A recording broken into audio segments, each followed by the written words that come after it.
வணக்கம்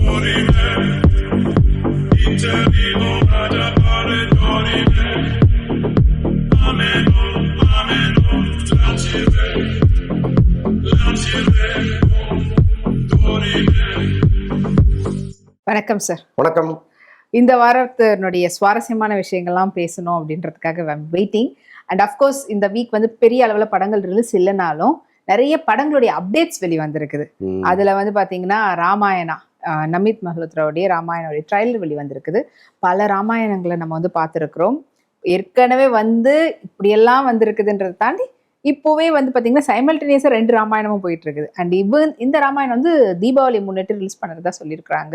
அதனுடைய ட்ரைலர் பார்க்கும்போதே ஒரு வாவ் ஃபேக்டர் நம்மளுக்கு வந்து ஃபீல் வந்து கொடுக்குது. ஸோ என்னுடைய வியூவில் உங்களுடைய அந்த வியூ அண்ட் ரிவ்யூ பற்றி சொல்லுங்களேன். ட்ரைலர் ஆக்சுவலாக அந்த ராமாயணம் குறித்து நிறைய நம்ம பேசியிருக்கோம். நம்மகிட்ட மட்டும் இல்லை, பல்வேறு சேனல்கள் நம்ம பேசும்போது ஒரு கருத்தை நான் தொடர்ந்து முன் வச்சுருக்கேன். என்னென்னா, இந்த ராமாயணம்ங்கிறத நான் சின்ன வயசுலேருந்து பார்க்குறேன். ட்ராமாவாக பார்த்துருக்கேன், சினிமாவை பார்த்துருக்கேன், பிளாக் அண்ட் ஒயிட் படமாக பார்த்துருக்கேன், கலர் படமாக பார்த்துருக்கேன். இது வரைக்கும் சொல்லாத ஒரு விஷயத்த நீங்கள் என்ன புதுசாக சொல்ல போகிறீங்க? ஒரே கதையை திரும்ப திரும்ப அந்த மக்களுக்கு கொடுப்பதுனால ஏதாவது பயன் இருக்கா? ஏன் அப்படி காசை வேஸ்ட் பண்ணுறீங்க? கோடிக்கணக்கில் வேஸ்ட் பண்ணுறீங்க அப்படின்னா நான் பயங்கரமாக கேள்வி கேட்டிருக்கேன். அப்புறம் வந்து இந்த சமூகத்தை ஓரளவுக்காவது முன்னேற்றி கொண்டு செல்கிற படங்களாக இருக்கணும். மறுபடியும் வந்து 5000 வருஷத்துக்கு 10,000 வருஷத்துக்கு பின்னாடி கொண்டு போகிற படங்கள்லாம் எதுக்குன்னு நிறைய கேள்விகள் கேட்டிருக்கேன். பட் இந்த ட்ரெய்லரை பார்த்தோன்னே அடடா அப்படி பிரமிக்க விட்டானுங்களேன்னு தோணுச்சு. உள்ளபடியே வந்து ரொம்ப வெளிப்படையாக பேசினா அப்படி தான் தோணுச்சு. அப்படி ஒரு பிரம்மாண்டம், அப்படி ஒரு அந்த அந்த விஎஃப்எக்ஸ் ஒர்க்கு, இதை வந்து படமாக பார்த்தா நம்ம வேறொரு உலகத்துக்குள்ளே போயிடுவோங்கிற அளவுக்கு ரொம்ப அழகாக அதை உருவாக்கியிருக்கிறாங்க. அந்த படம், அதனுடைய கருத்து, அதன் மேலெல்லாம் நமக்கு ஒன்றும் பெருசாக உடன்பாடு இல்லை. இப்போ இந்த கதையின் பேர்லேயோ அல்லது இந்த கதை சொல்கிற கருத்தின் பேர்லேயோ இல்லை இருக்கிற லாஜிக் பிழைகளின் மீதோ நமக்கு வந்து நிறைய கேள்விகள் இருக்குது. அதெல்லாம் ஒரு பக்கம் எடுத்து வச்சிருவோம். ஆனால் இந்த படத்தை பார்க்கும்போது நம்ம வேறொரு உலகத்துக்கு போயிட்டு வருவோங்கிறது. அந்த மேக்கிங் வந்து நல்ல ஒரு எக்ஸலண்ட்டான ஒரு மேக்கிங். ரொம்ப மிரட்டியிருக்காங்க. உள்ளபடியே அந்த படம் வருவதை நான் ரொம்ப ஆர்வமாக காத்துட்டு இருக்கேன் பார்க்கறதுக்கு. இது வரைக்கும் வந்து இதுக்கு முன்னாடி ரீசெண்டாக வந்து ராமாயணத்தில் வந்து ராவணன் வந்து ரொம்ப கேலி பண்ற விதத்துல அந்த அதெல்லாம் இருந்தது. பட் இதுல யாஷ் வந்து ராவணனா பண்ணி மிரட்டி இருக்கிறாரு. அவருடைய அந்த ஓப்பனிங்கே அவர் தான் வர மாதிரி இருக்கும். நம்மளுக்கே ராவணன் தான்ப்பா அப்படின்ற மாதிரி தான் ஒரு ஃபீல் வந்து கொடுத்துருக்கிறாரு. ஸோ ட்ரைலர்லயே அப்படி இருக்கணும். படத்துல இன்னும் அவர் எந்த அளவுக்கு அவருடைய பெர்ஃபார்மன்ஸ் பண்ணியிருப்பாருன்னு பார்க்கணுன்ற கட்டாயமா. இப்போ இந்தியாவிலே மிக முக்கியமான ஹீரோவா யஷ் மாறி இருக்காரு. ஸோ அவர் வந்து இந்த ராமாயணத்தில் ராவணன் கேரக்டரை ஏற்கும் பொழுது கட்டாயமாக அதற்கான இம்பார்ட்டன்ஸை அவங்க கொடுக்கணும். ஏன்னா அவர் ஒரு டம்மியாக காமிக்க முடியாது. அவர் எவ்வளோ ஒரு ஒர்த்தான ஆள் அப்படிங்கிறத காமிச்சாதான் ஒரு பக்கம் யஷ்ஷுக்கும் மரியாதை, இந்த ராவணன் கேரக்டருக்கும் மரியாதை. ஸோ அதெல்லாம் மனசில் வச்சு தான் அந்த கேரக்டரை அவர் கொடுத்துருக்குறாங்க. கட்டாயமாக வந்து வேற ஒரு மாதிரி ஒரு பர்ஃபார்மன்ஸாக இருக்க போது அதெல்லாம் சந்தேகம் இல்லை. இப்போ பொதுவாகவே பட்டிமன்றங்களில் கூட சில இடங்கள்ல என்ன பண்ணுவாங்கன்னா, ராமன் சிறந்தவனா ராவணன் சிறந்தவனானெல்லாம் பட்டிமன்றம் வச்சு நம்ம பார்த்துருக்கோம். அப்போ இந்த படம் வந்து என்ன சொல்ல வரப்போகுது அப்படிங்கிற ஒரு கேள்வியும் இருக்கு. யூஸ்வலான ஸ்டோரியா இல்லைன்னா எப்படி இருந்தாலும் அதை தாண்டி ஒரு ஸ்டெப் அதிகமாக எடுத்து வச்சிட முடியாது. நீங்கள் அந்த கதையில் இருப்பதை தாண்டி நீங்கள் வேற ஒன்று சொன்னீங்கன்னா அந்த படத்தையே ஓட விட மாட்டாங்க, கொளுத்திடுவாங்க. ஸோ அதனால் அப்படி ஒரு விபரீத முயற்சி அந்த நிறுவனம் எடுத்திருக்காது. படக்குழுவோ அல்லது அந்த நிறுவனமோ எடுப்பதற்கு ஏதாவது ஒரு பர்டிகுலர் சீக்வன்ஸை மட்டும் முன்னிலை. ராவணனுடைய பெருமைகளை சொல்வதற்கு 1000 விஷயங்கள் இருக்கு. ராவணன் வந்து ஒரு பெரிய சிவபக்தர் அப்படின்லாம் சொல்லுவாங்க. ஒரு அற்புதமான வீணை கலைஞர்லாம் சொல்லுவாங்க. இப்போ அவர் சீதையின் மீது காதல் வருவதற்கு ஏதாவது ஒரு லாஜிக் ஒன்று இருந்திருக்கும். ஸோ இதையெல்லாம் கொண்டு வந்து வச்சா அந்த கேரக்டரும் ஒரு சிறப்பான கேரக்டராக அவங்க வடிவமைச்சாங்கன்னா நல்லாயிருக்கும். எப்படி இருந்தாலும் ஒரு பேலன்ஸ்டாக தான் அது இருக்கும்னு நான் நினைக்கிறேன். அண்ட் சாய் பல்லவி சீதா கேரக்டர்ல அந்த ஒரு என்ன சொல்றது, அந்த காம் அண்ட் கம்போஸ்டான ஒரு ஃபேஸ் பார்க்கும்போது, அதே போல ரன்பீர் கபூர் வந்து பாத்தீங்கன்னா இதுக்காக வெயிட் லாஸ் எல்லாம் பண்ணிருக்கிறாருன்றது நல்லாவே தெரியுது. அந்த லுக் வைஸும் சரி, பாடியில இருந்து எல்லாமே ஒரு மாதிரி கம்மியா ஒரு யங் லுக் கொண்டு வந்திருக்கிறாரு. ஸோ அதெல்லாம் உண்மையாலேயே அது ஒண்ணு. பட் எனக்கு நீங்க சாய் பல்லவியை சொன்னீங்க, அதை விட இன்னொருத்தர் இருந்தா இன்னும் பெட்டரா இருந்திருக்குமோன்னு எனக்கு தோணுச்சு. ஓகே, ஏன்னா அதுல பார்க்கும்போது ரொம்ப குழந்தை மாதிரி இருக்காங்க. இன்னும் கொஞ்சம் இப்ப நயன்தாரா வந்து ஒரு அந்த கேரக்டர்ல பண்ணியிருந்தாங்கன்னா சூப்பரா இருந்திருக்கும். ஸோ அது ஆல்ரெடி நம்ம பார்த்துருக்கிறோம். ஆமா, நயன்தாராவோ ஒரு அனுஷ்காவோ பண்ணியிருந்தாங்கன்னா வேற மாதிரி இருந்திருக்கும். பட் இவங்கங்கும்போது என்னமோ ஒரு ஒரு குழந்தைய பார்க்குற மாதிரி இருக்கு, ஒரு சீதையை பார்க்குற மாதிரி எனக்கு தோணலை. இன்னும் கொஞ்சம் அந்த கேரக்டர் போல்ட்னஸ் வந்துட்டு இதுவாக. ஆமா ஆமா. அண்ட் இந்த ராமாயணம் ஒரு பக்கம் இருக்கும்போது தெலுங்குல ஆல்ரெடி ஜூனியர் என்டிஆர் ராவணனா பண்ணக்கூடிய ராமாயணம், அதுல வந்து பாத்தீங்கன்னா இவங்க கீர்த்தி சுரேஷும் அதுக்கப்புறமா ஜான்வி கபூர் அவங்கலாம் கூட இருக்கிறாங்க. சைமல்டேனியஸா ஒரு பேக் டு பேக் ராமாயணமாவே இருக்குது. தெலுங்குலயே நிறைய ராமாயணம் படங்கள் வந்திருக்கு. என்டிஆர் காலத்திலேருந்தே பார்த்தீங்கன்னா வந்திருக்கு. அப்புறம் பாலகிருஷ்ணா நடிச்சு ஒரு ராமாயணம் வந்துச்சு. அதுதான் நயன்தாரா தன்னுடைய கடைசி படம்லாம் அறிவிச்சாங்க. அந்த படத்துல கடைசி நாள் நயன்தாராவுடைய கடைசி நாள் ஷூட்டிங் காட்சியெல்லாம் இருக்கு. அதாவது எல்லார்ட்டையும் விடைபெற்றவங்க கிளம்புறது, டைரக்டர் காலில் விழுந்து கிளம்புறது, அந்த மொத்த படக்குழுவுமே அவங்களுக்கு ஃப்ரீயா விடை கொடுக்குறது. ஏன்னா அதுதான் கடைசி படம்னு அறிவிச்சிட்டாங்க அவங்க. ஸோ அந்த காட்சிகள்லாம் யூடியூப்ல இருக்கு, போய் பாருங்க. ரொம்ப உங்களை வந்து அப்படியே அப்படி ஒரு ஒரு மாதிரி மனசை கணக்க வைக்கும், அப்படி இருக்கும். அந்த படமே ரொம்ப அருமையாக இருக்கும், ரொம்ப சூப்பராக எடுத்திருப்பாங்க அதை. ஸோ அதனால் நிறைய படங்கள் தெலுங்கில் வந்து ராமாயணத்தை மையமாக வச்சு வந்திருக்கு. இந்த படமும் அதில் ஒன்றா தான் இருக்க போகுது. என்ன கொஞ்சம் இப்போ இருக்கிற ஏஐ கொஞ்சம் இன்னும் கொஞ்சம் அதிகமாக கொண்டு வந்திருப்பாங்க, அவ்வளோதான். டெக்னிக்கல் வைஸ் இன்னும் கொஞ்சம் இம்ப்ரூவ் ஆகிருக்கும், அவ்வளோதான். அதை தாண்டி என்ன அவங்க சொல்லிட்டு போகிறாங்க. ஸோ அதனால் இந்த ராமாயணத்தோடு ஒப்பிடும் பொழுது இந்த மாநில அளவில் உருவான ராமாயணங்கள்லாம் கொஞ்சம் அடுத்த லெவலில் தான் இருக்கும். இது பேன் இண்டியாங்கிறதுனால ஒரு பெரிய ஃபைனான்சியர் எத்தனை கோடிகளை உள்ளே போட்டாருன்னு தெரியாது. 1000 கோடி கூட இருக்கலாம் அந்த இன்வெஸ்ட்மெண்ட்டு. ஸோ அதனால் அதற்கான குவாலிட்டின்னு ஒன்று இருக்குல்ல, அது நம்ம ட்ரெய்லர் பார்க்கும்போதே நமக்கு தெரியுது. ஸோ அதனால் எதற்கு அதிக எதிர்பார்ப்புன்னா அதுக்கு தான். இது வந்து ஐமேக்ஸில் ஃபில்ம் ஆக்கியிருக்கிறாங்க அப்படின்னு சொல்லிட்டு இது பண்ணியிருந்தாங்க. ஆனால் நம்மளுடைய தமிழ்நாட்டில் ஐமேக்ஸ் ரொம்பவே கொஞ்சம் பற்றாக்குறைவாக இருக்கக்கூடிய ஒரு அந்த கோயம்புத்தூர் பக்கம் ஒன்று இருக்குன்னு நினைக்கிறேன், ரொம்ப ரேராக தான் இருக்குது. இந்த வாரணாசி படமே ஐமேக்ஸில் தான் உருவாக்கிட்டு இருக்காங்க, ராஜமௌழி படம். அவர் வந்து படம் ரிலீஸ்க்குள்ள நிறைய ஊர்களில் ஐமேக்ஸ் வரணும்னு பயங்கரமாக முயற்சி பண்ணிட்டு இருக்காரு. அமெரிக்காவில் போய் ஐமேக்ஸ் நிறுவனத்துக்கிட்டே பேசிட்டுலாம் வந்திருக்காரு அவர். ஸோ அந்த அளவுக்கு வந்து ஒரு பெரிய முயற்சி எடுக்கிறாங்க. ஒருவேளை அந்த படம் வருவதற்குள் தமிழகத்தில் கூட இன்னும் பல ஊர்களில் ஐமேக்ஸ் தியேட்டர்கள் வருவதற்கு வாய்ப்பு இருக்கு, ஸ்கிரீன் வர்றது. ஏன்னா அந்த ஸ்கிரீன்ல பார்க்கும்போது இன்னும் கொஞ்சம் நம்மளுக்கு அதனுடைய குவாலிட்டி எவ்வளவு பெருசு இருக்குங்கிறீங்க. அடேப்பா பார்க்க, அதாவது இந்த வாரணாசி படத்தினுடைய ட்ரெய்லர் லான்ச்சுக்கோ டைட்டில் லான்ச்சுக்கோ நாங்கள் போயிருந்தோம், ராமோஜிராவ் ஃபிலிம் சிட்டியில் பண்ணாங்க. அந்த ஸ்க்ரீனை பார்த்து நாங்கள் மிரண்டோம். ஒரிஜினல் ஐமேக்ஸ் இதுதானா, எவ்வளோ பெரிய ஸ்க்ரீன்டா அப்படின்ட்டு. அதில் வந்து பார்க்கும்போது அப்படி இருந்துச்சு, அது அவ்வளோ பிரமிப்பாக இருந்துச்சு.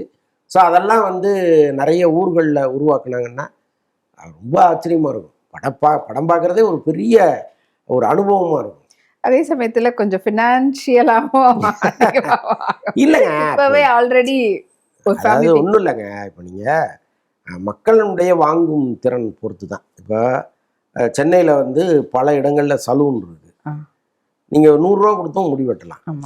இன்னொரு சலூனில் போய் உட்காந்திங்கன்னா பேர் சொல்ல விரும்பல, 10,000 ரூபா கேட்குறான். 3 மணி நேரம் வெட்டுவான் இதே முடிய, ஒரு முடியாக எடுத்து வெட்டுவான், அவ்வளோதான். நீங்கள் வெளியில் வந்து குளிச்சுட்டு பார்த்தீங்கன்னா இவர் வெட்டுறதுக்கும் அவர் வெட்டுறதும் ஒரே மாதிரி தான் இருக்கும். அந்த மாதிரி தான் நீங்கள் வந்து அந்த வாங்கும் திறன் கொடுக்கும் திறன் அதிகமாகும் போது இது மாதிரி வேரியேஷனான விஷயங்கள்லாம் உள்ளே வரும். அப்படிதான் இந்த ஐமேக்ஸையும் நம்ம எடுத்துக்கணும். ரொம்ப அடுத்த லெவலில் போய் பார்த்தா போதும்னு நினைக்கிறவங்க அங்கே போகிறாங்க. இல்லைங்க நான் இங்கே தான் பார்க்கணும்னு நினச்சி வர்றவங்க வர போகிறாங்க, அவ்வளோதானே. ஸோ ஒரு பக்கம் முன்னேற்றம் இருக்கும்போது அதுக்கு ஸ்பெண்ட் பண்ணி போகணும்னு நினச்சா போகலாம், இல்லை ரெகுலராக பார்க்கறதுலேயே நான் ஹாப்பி அப்படின்றது மாதிரி இருந்துக்கலாம்.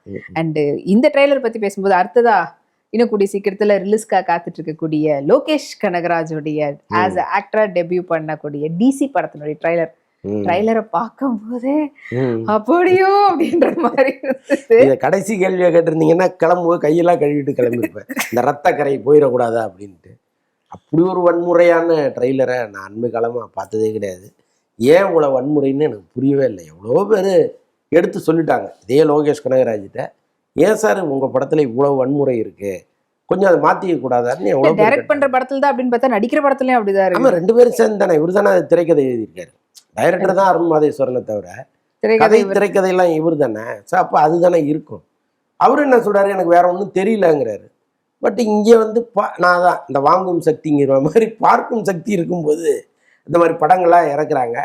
அதில் நமக்கு பெருசாக உடன்பாடு இல்லை. வன்முறை படங்கள்லாம் கண்டிப்பாக தமிழகத்திலிருந்து ஒழிக்கப்பட வேண்டிய படங்கள்னு நான் நினைக்கிறேன். எல்லா எம்ஜிஆர் காலத்துலேருந்து சண்டை படங்கள் இருக்குது, உங்களை அது அது எவ்வளவு அளவு இருக்கணுமோ அவ்வளோதான் இருக்கணும். அதை தாண்டி ஒருத்தன் மண்டையில் அடிச்சு அப்படியே ரத்தம் தெரிச்சு அதெல்லாம் பார்க்கவே கொடூரமாக இருக்குது. எத்தனை ஃபைட்டுங்கிறீங்க, ஒரு சின்ன ட்ரைலரில் எவ்வளோ வன்முறை, அப்போ இந்த படத்தில் எவ்வளோ இருக்கும் யோசிச்சு பாருங்கள்.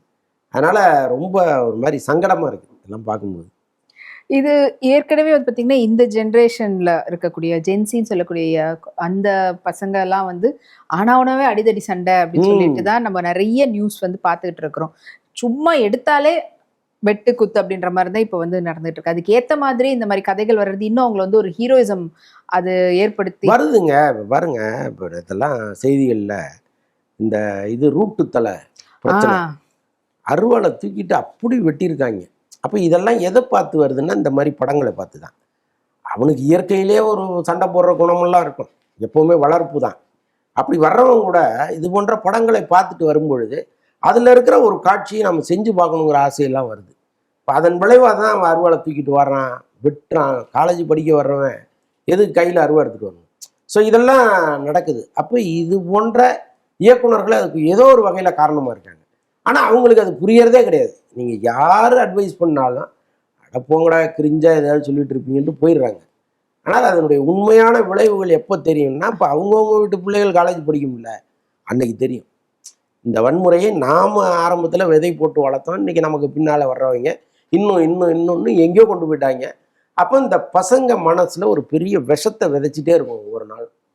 அது வந்து எங்கே வந்து நிற்கும்னா அவனுடைய வளர்ச்சியில் வந்து நிற்கும். இப்போ இந்த வெட்டுப்பட்ட மாணவர்கள், வெட்டினவன் எல்லார் மேலேயும் எஃப்ஐஆர் இருக்கும். இவன் நல்லா படித்தா கூட இவன் ஒரு அரசு வேலைக்கு போக முடியாது, வெளிநாட்டுக்கு போக முடியாது, எங்கேயுமே போக முடியாது, ஒரு பிளாக் மார்க். இப்போ அது தெரியாது, என்னென்னா ஒரு படத்தை பார்த்துட்டு பண்ணியிருப்பான், அவ்வளோதான். ஆனால் இது எதையுமே தெரியாமல் பணத்தை வாங்கி பையில் போட்டு என்னத்தையும் ஒன்று எடுக்கிறாங்க. இது யார் தடுக்கிறதுன்னு புரியல. ஆனா இதை பத்தி நம்ம கேட்டோம்னா ஏன் இப்ப மட்டும் தான் வருதா, இதுக்கு முன்னாடி எல்லாம் வன்முறை படங்கள் வரலையா, அப்பெல்லாம் மட்டும் பாதிப்பு இல்லையா அப்படின்ட்டு. இதுக்கு மணிவண்ணன் அவர்களே அவருடைய படத்தை பத்தி கேட்கும்போது ஒரு வாட்டி பதில் சொல்லியிருப்பாரு. 100வது நாளுக்கு அந்த ஒரு கொலைக்கு வந்து உங்க படத்தை பார்த்துட்டு போனது, அதுக்கு அவர் சொன்னாரு என் நேரம் அவருக்கு அந்த படத்துக்கு டிக்கெட் கிடைச்சிருக்குது, அவர் ஏதாவது சாமி படம் பார்த்துட்டு போயிருந்தா பண்ணாம இருந்திருப்பாரா. சோ அவங்களுடைய மனநிலை பொறுத்து அப்படின்ற மாதிரியே சொல்லியிருக்காங்க. ஒருவேளை இவங்க எல்லாரும் அந்த மாதிரியே யோசிக்கிறாங்களோ. எப்பவுமே வந்து தவறுகளை யாருமே ஒத்துக்க மாட்டாங்க. அவர் செய்யலையா இவர் செய்யலையான்னு தான் போவோம். ஆனால் நீங்கள் ஓவராலாக உட்காந்து ஒரு நாள் யோசிக்கும் போது நாமளும் இந்த மாதிரி விஷயங்களுக்கு காரணமாக இருந்திருக்கோங்கிறது அவங்களுக்கு புரியும். அன்னைக்கு அவங்கெல்லாம் ரிட்டையர் ஆகி வீட்டில் உட்காந்துருப்பாங்க. ஆனால் என்னன்னா இப்போ மேபி எனக்கு அந்த மாதிரி ஃபீல் இருக்கான்னு தெரியல. என்னை சுற்றி இருக்கிறவங்க நிறைய பேர் நாங்கள் பேசும்போதும் கேட்டது, சுந்தர் சி அவங்கள மாதிரியான டைரக்டர்ஸுடைய படம்லாம் இப்போ இந்த பார்க்க முடியறது இல்லையே, கம்மியாயிட்டே இருக்குது. ஒரு ஃபேமிலியா ஒரு ஜாலியான ஒரு படங்கள் வர்றதும் கம்மியாகுதானே? இல்லைங்க, சுந்தர்சியெல்லாம் நீங்கள் கொண்டாடலாம். அந்த மாதிரி இயக்குனர்களோட நம்ம கம்பேர் பண்ணும்போது சுந்தர்சியெல்லாம் ஒரு அழகான ஒரு குடும்ப கதையை எடுப்பாரு. அது அந்த மாதிரி படங்கள் இப்போ அவர் மாதிரி டைரக்டர்ஸ் சொல்றாங்க. புருஷன் ஒரு படம் எடுத்துட்டு இருக்காங்க, விரைவில் அது திரைக்கு வரப்போகுது. ஆல்மோஸ்ட் ஷூட்டிங் எல்லாம் முடிஞ்சிருச்சு. இதற்கப்புறம் போஸ்ட் ப்ரொடக்ஷன் தான், விரைவில் அது திரைக்கு வந்துடும்.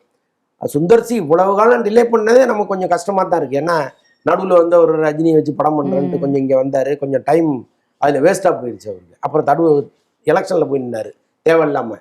இப்போ அங்கே பிரச்சாரம் அது இதுன்னு சுற்றி அதுவும் வீணாக போச்சு.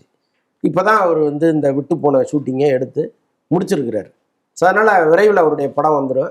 அதான் இந்த மாதிரி இந்த வன்முறை, ரத்தம், இந்த மாதிரி படங்கள்லாம் பார்க்கும்போது நடுவில் இந்த மாதிரி படம் வரும்போது கொஞ்சம் ஆறுதலாக, ரொம்ப எவ்வளோ ஆறுதலாக இருக்குது பாருங்கள். கட்டா குஸ்தி 2 ஒரு படம், அப்படியே மக்கள் கூட்டமாக ஏதோ திருவிழாவுக்கு போகிற மாதிரி தியேட்டருக்கு போனாங்க. அப்போ ஏங்குறாங்க இந்த மக்கள், வந்து இப்படி ஒரு படம் வந்துடாதான்னு ஏங்குறாங்க. ஆனால் இந்த ஏக்கம் வந்து இன்னைக்கு இருக்கிற டைரக்டர்களுக்கு புரியவே இல்லை. ஒரே அடி தான், நீ அப்போ அடித்தான் இப்போ அடித்தான் இப்போ அடித்தான் நான் அடிக்கிறேன்னு அடி தான் நடக்குது. அடி, ரத்தம், வெட்டு, குத்து, இதைத்தான் தொடர்ந்து பண்ணுறாங்க. இது போர் அடிச்சிருச்சு மக்களுக்குங்கிறது அவங்களுக்கு இன்னும் புரியவே இல்லை. இன்னொரு 10 படம் வாஷ் அவுட் ஆகி அப்படியே கலெக்ஷனில் வந்து 0 ஆகி நின்றுச்சுன்னு வைங்களேன், அன்னைக்கு நிற்கும் இதெல்லாம். பட் அது நடக்கணும். அது என்னைக்கு டைரக்டர்ஸ்க்கு புரியணும்னா ஃபர்ஸ்ட் ப்ரொடியூசர்ஸ்க்கு புரியணும். ப்ரொடியூசர்ஸும் இதை வந்து ப்ரொடியூசர்ஸ் எல்லாம் உள்ளபடியே பாவங்க. இப்போ அவங்க என்னன்னா ஒரு படம் எடுக்கணும்னு நினைக்கிறாங்க.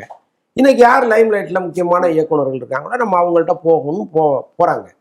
அவங்க இப்படி ஒரு கதையை சொல்லி இதை எடுத்தே ஆகணுங்கும்போது சரி ரைட்டு, ஏதோ மணி ரொட்டேஷன், ஒரு பிஸ்னஸ்ஸு, இறங்குவோமேனு இறங்குறாங்க. அப்படி தான் நீங்கள் வந்து கட்டா குஸ்தி மாதிரி ஒரு படத்தை சொன்னீங்கன்னா பண்ணுறதுக்கு அவங்க தயாராக தான் இருக்காங்க. ஆனால் வர்ற பெரும்பான்மையான இயக்குனர்கள் என்னவா வராங்கன்னா இந்த மாதிரி கதைகளோடு தான் வராங்க. நான் பல படங்களை பார்த்து நொந்து போயிருக்கேன். ஏன் இப்படி எடுத்து தொலைகிறீங்கிற அளவுக்கு லிஸ்ட் போட்டா போட்டுட்டே இருக்கலாம். அப்படி இருக்கு. ஓகே, கேப்டன் மில்லர்ல வந்து அதே போல பண்ணி தானே நம்மளுக்கு அவார்டே கிடைச்சிருக்கே, அதனால இதுல ஒன்றும் பிரச்சனை இல்லைன்னு நினைச்சு பண்றாங்களோ என்னமோ. என்ன நேஷனல் அவார்டு வாங்கின ஒரு படத்துக்கான டைரக்டர், சோ அவருடைய நெக்ஸ்ட் மூவின்னும் போது எதிர்பார்ப்பு அதிகமா தான் இருக்கும்ன்றதுக்காக டிசிக்கு சப்போர்ட் பண்றவங்களும் இந்த இருக்கதா. பாவத்தெல்லாம் எங்க போய் கழுவ போறாங்கன்னு தெரியல. இளையராஜா பயோபிக் அவர் பண்றதா இருந்துச்சு, சரி கொஞ்சம் பாவத்தை அதுல கழுவிடுவாருன்னு பார்த்தோன்னா அது டிராப் ஆயிடுச்சு. இல்லைன்னா அதுவாவது கொஞ்சம் நடந்துருக்கும். ஓகே, ஸோ அது மேபி மறுபடியும் ரீஸ்டார்ட் பண்ணாங்கன்னா நல்லா இருக்கும்.